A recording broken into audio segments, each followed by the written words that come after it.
Good afternoon, everybody. We're going to go ahead and get started because in about 20 minutes we're going to have a satellite pass. We'll go outside and see if we can actually hear an amateur radio satellite. So I've got that all set up as well. My name is Kevin You got that Scott. satellite to be overhead right during the course of our meeting? Wow, it's got pull. You got pull, yeah. Yep. So yeah, we know what they are. So there's a lot of amateur radio satellites. We'll get into that in a moment. But I'm Kevin Scott. My call letters, ham radio call letters, are K4GTR and Bob Coleman, AG4I. So as far as some of our background, I'm an amateur extra class licensee. There's a bunch of different classes. For amateur radio, you have to be licensed by the FCC. And I've been licensed since 1975. Wow. So it's been a while. Did that back in high school, and it's really got me to be an electrical engineer, amateur radio. Found I had a knack for radio even before that. I remember doing some radio logs of AM radio stations that I would pick up at night in Fort Lauderdale. Like, wow, I'm picking up Charlotte, North Carolina. And I remember my elementary school teacher, she was talking about the speed of sound being 700 miles an hour approximately. And we're like, wait a minute, the time in Charlotte's the same as the time here on my radio. What's going on? Oh, that goes at the speed of light. That's different. I was thinking radio waves travel at the speed of sound. They don't. So at that early stage, I was digging this stuff. So anyway, amateur radio really has been a passion of mine through my entire life. Anyway, I started off as my call letters for WB4BN. If you notice, there's a number in my call letters. With radio stations east of the Mississippi, they usually start with W. There's a few exceptions with K. Everything west of the Mississippi is K. But there's no numbers in the call letters. How amateur radio operators distinguish their calls is they put a number in there. And the number actually is for what region of the country you're in. In the southeast region, it's 4. In California, it's 6. In the northeast, it's 1. So there's different, by looking at your call letters most of the time, this is where you're from. They've since given up that where you can't actually request a call from, say, 7, which is out in the northwest, and I could actually have a call letter here that has a 7. People would think, oh wow, I'm talking to somebody in Washington. No, some people are old. So it's just how it all works out. But my favorite part, rag chewing, which is talking, is just getting on the radio talking about whatever. The weather, your equipment, whatever else is going on. Some interests that you may have, whether it's camping, backpacking, hiking, things like that. Mountain topping is what I like to do. Take a radio with me and I'm up on top of Blood Mountain. I can talk all over the place. When you're up that high, it's amazing how far out you can get with just a simple walkie-talkie. So those are some other things I like doing. Some contesting, and Bob and I have been doing a lot of contesting, VHF contesting, which VHF signals, like television, typically only go out, as far as line of sight. But when you get up on a mountain, obviously you have a lot more height. So anyway, Bob, if you want to. Oh, well, I'm a babe in the woods compared to him. I didn't get my license until 2014. I wanted to do it when I was younger, but I couldn't do the code. I got a 10 ear. You got to have kind of a musical ear to do the code effectively. I can learn it fine. I just can't hear it well. That makes sense. It's easy to figure out the dots and dashes, but when you're hearing it coming over the radio, it's much more complicated. In 2007, they got rid of the code requirements, so poof, I'm in. So I started, this is the one they automatically assigned me. I asked for that call sign, got tired of that one, and they got the new one. So you can ask for call signs if they're available. You notice I don't put rag chew up here. I'm not a talker on the radio. I like to do the contest, quick and easy, in and out. The voice in digital modes, voice is obvious, it's actually talking into a microphone. Digital modes are more computerized. It's digital communication. You have the computer exchange signals over the radio. And they use various encoding methods to do that, some similar to what our systems do on cable. They use PSK or QAM encoding to accomplish digital encoding over the air. It's a little bit slower over the HF radio waves because it's a little more error prone. It's got a lot more noise, more issues. Let's see. Oh, emergency operations. We'll talk about that a little bit later. Hams are granted their licenses by the federal government. As part of that, we're expected to give back to the community. So that's one of the ways we do it in various different forms. And we'll talk about some of those examples here during the presentation. Let's see. Oh, extra class, yeah. I got it says general class. When I sat for my exams, I took 2 of them at the same time. I got a double E degree. If I couldn't pass the first one, I should burn my diploma. So, yeah, I got the general class coming out the gate. By the end of the summer, I got the extra class. I sat for the second exam, well, actually third exam, second time. So, and then by November, I was a VE, which is a volunteer examiner, which means I proctor exams for other people that want to get their license, so. And we'll go over that in more detail too. So as far as what ham radio is and what ham radio is not, I'll first go over what it is not. It is not breaker 109. You see any smoky bears around the corner? You know, it's not CB radio, not so ever. Sorry. It is a licensed versus an unlicensed. CB at one time used to require a license, but it's an unlicensed service, and it's meant for short range. Amateur radio, public service is one of the key things that we end up doing. As far as it's an international brotherhood and sisterhood throughout the whole world. There's ham radio operators everywhere, and we don't care who you are or whatever else. The whole idea is we communicate with each other, and that's one of the key things that it is. It is not broadcasting. You're not allowed to broadcast music. There are certain instances where you're allowed to broadcast certain emergency or special bulletins and stuff like that. But as far as broadcasting music, pirate radio, you're not. So there's a family radio service, little walkie-talkies that you see people talking around at amusement parks. We're not that either. That's a free service as well. I'm very limited range. The whole idea about this is a fun hobby, and it's something that can be for your whole lifetime. Obviously, I've been doing it for quite a while, and there's a lot of retired people that are in it because guess what? It's something that doesn't require a lot of physical exertion to be able to do. So it's just, it requires a little bit of thinking. You don't have to be a genius. You don't have to be this doctorate in electrical engineering to get into it. There are people from all walks of life, and I'm serious, all walks of life. There's even 6-year-old children that have gotten their ham license. So if a 6-year-old can do it, pretty much anybody can do it as well. It's the licenses are different classes. So the very easy license is a technician. So that's an entry level, and there's classes you can take to take this multiple choice test. And from there, once you get into it, it's basically learn by doing. So once you get that down, you can, oh, I got my technician license. Now you start operating, learning about how things work, cause and effect, how antennas work, how the radios work, how a radio waves work, whatever. And then you get more of an interest and you can end up expanding and do all sorts of other cool stuff. So there are entry levels, and then there's, of course, the extra class, which is what Bob and I have. For more experience, there's more FCC rules and regulations. You have to learn a lot more electrical and antenna theory and other things to do with radio communications. So those are some of the things we do. It really pushes the bounds of technology.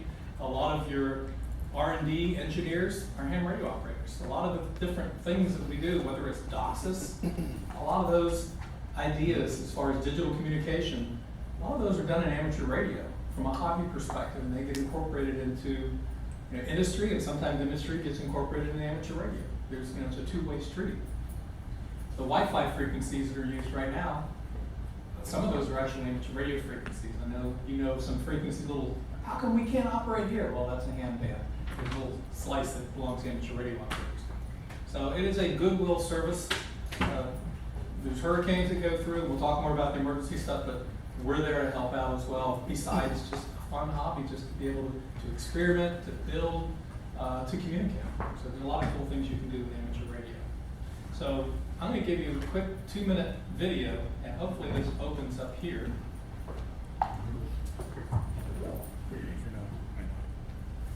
Amateur radio, also known as ham radio, is a popular service and hobby that enables so many activities, from public service to scientific experimentation. We're going to move it. You have to exit presentation mode. I do have it in presentation mode, but for some reason it's not moving.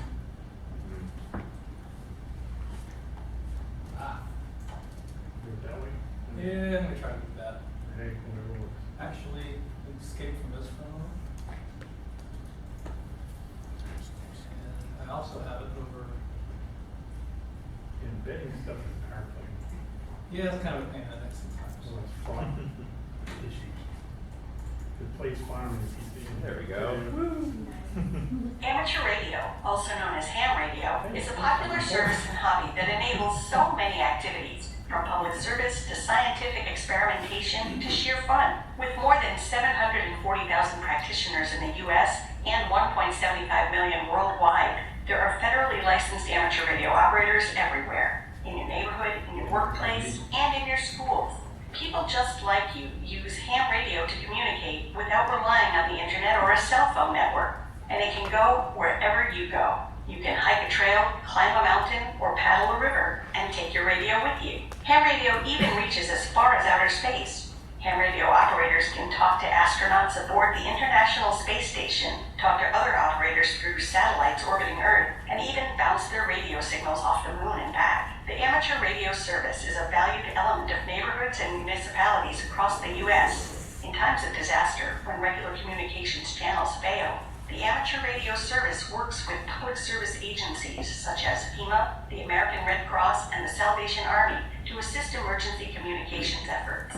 Amateurs can also use their radios to volunteer within their communities, providing communications for events like county fairs, parades, and road races. Although people get involved with amateur radio for many reasons, they all pass a test to earn the Federal Communications Commission license that shows they have a basic knowledge of the principles of electricity, radio technology, and operating rules. This knowledge has practical everyday applications that educators have used to teach science, technology, engineering, and math concepts. Lots of hams got into the hobby as kids and followed their interest in radio to exciting careers as astronauts, engineers, pilots, and more. The ham radio frequencies begin just above the AM broadcast band and extend into extremely high microwave frequencies. Ham radio operators use these frequencies to communicate with each other using microphones, Morse code, and even by interfacing a radio with a computer or tablet to send data, text, or images. Some compete in contests, trying to make the most radio contacts within a certain time frame.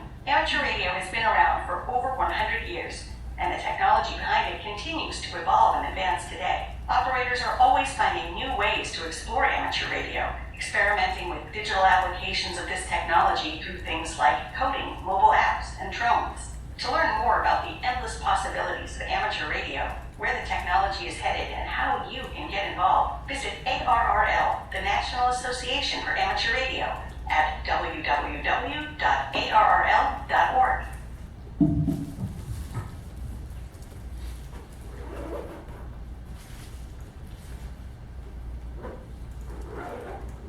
Shameless plug for the national organization.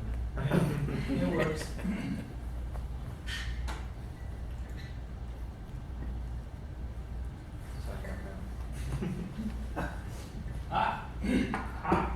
So Bob, I'm going to go ahead and turn this over to you in about 5 minutes, and then we're going to run outside and take a listen for satellite. Oh, yeah. Okay. Yeah, he gave me this part because of the VE thing I was referring to earlier.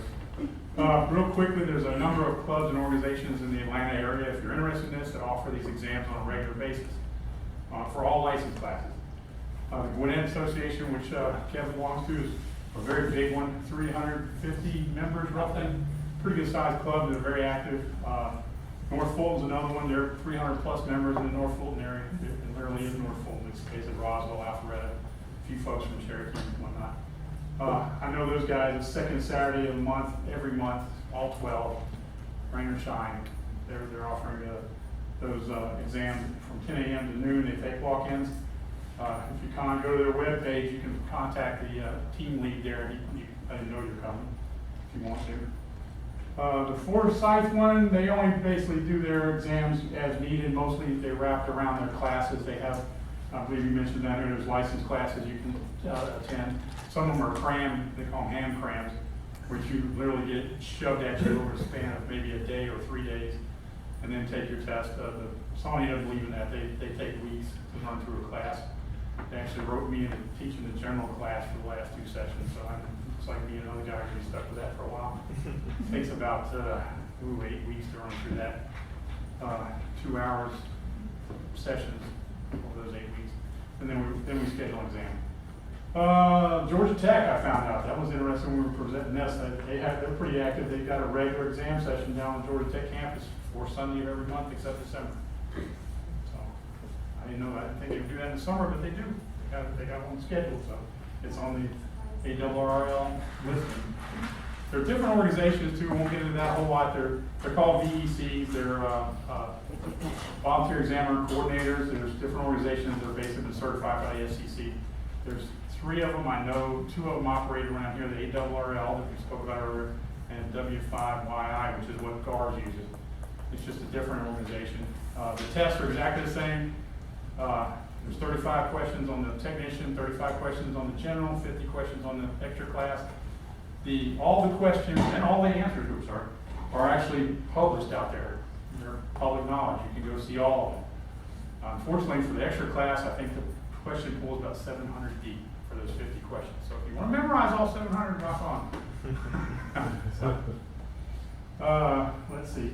Yeah, it's a nominal fee. It's just cover expenses. I think I mentioned it's nominal. I know it's $15 for North Fulton, 15 for Sarah. I think it's 15 for Georgia Tech. That's kind of spelled out by the ARRL. I think GAR is only 14. How they manage to shave the dollar off, it's a buck, whatever.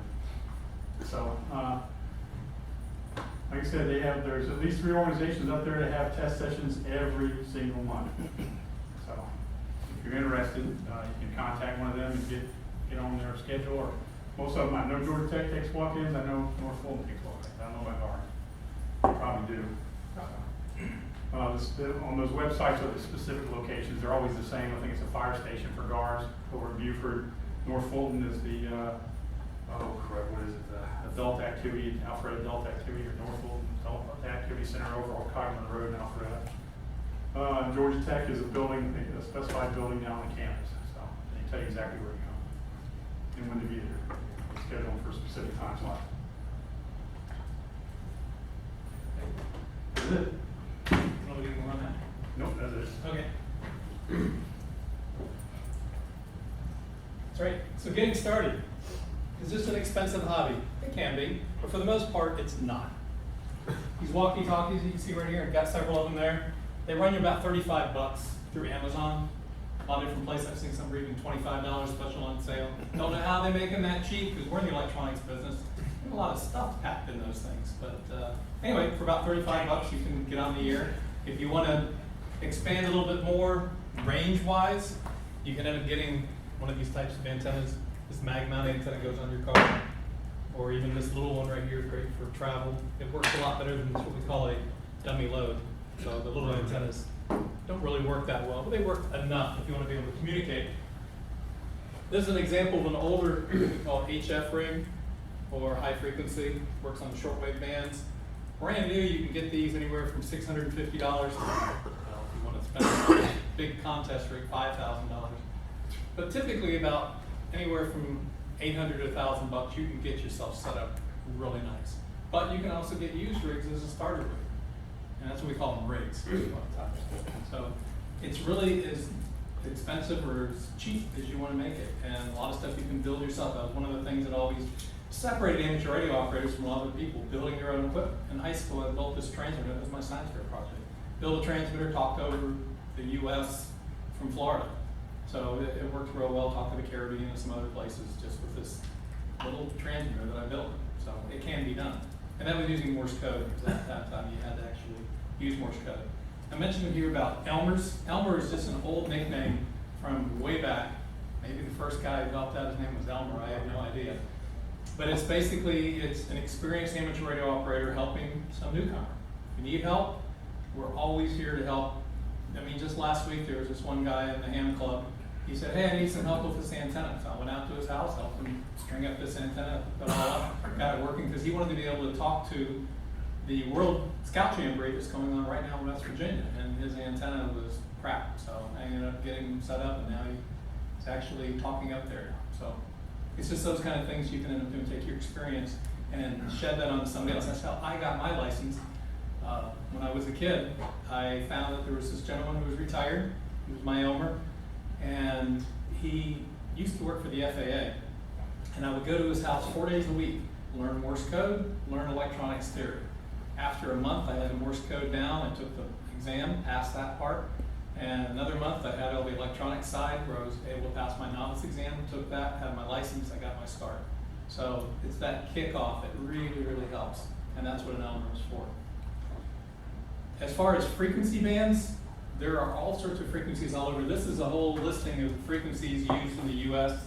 from basically DC to near light frequencies as well. But amateur radio, you see little blips all scattered throughout different ham radio frequencies. So there's a lot of different frequencies that we're able to use, depending on what license class you have. If you have general, you're a bit more restricted on what frequency. If you're extra, you can operate the entire band. So it works out well. Let's head outside real quick. The satellite should be probably about at this elevation. We should be able to start picking it up. So, and then we'll come back in and finish some more. Go out the back door here. I'm not going to try to talk to it, but I at least want to be able to hear it. There's a good one.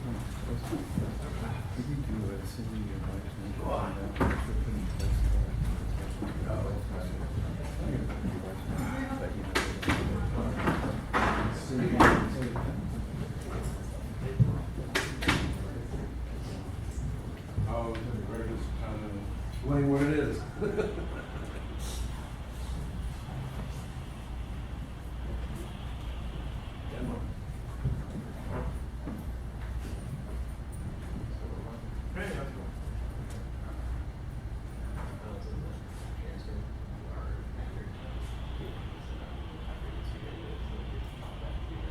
Oh, yeah. You did a radio check, and they went, okay, good, tear it down, relax. I guess it's just so you could do it. Yeah, It's like, you know how much time it took us to get this? Yeah, is it working? Yeah. Yeah, we have one contract.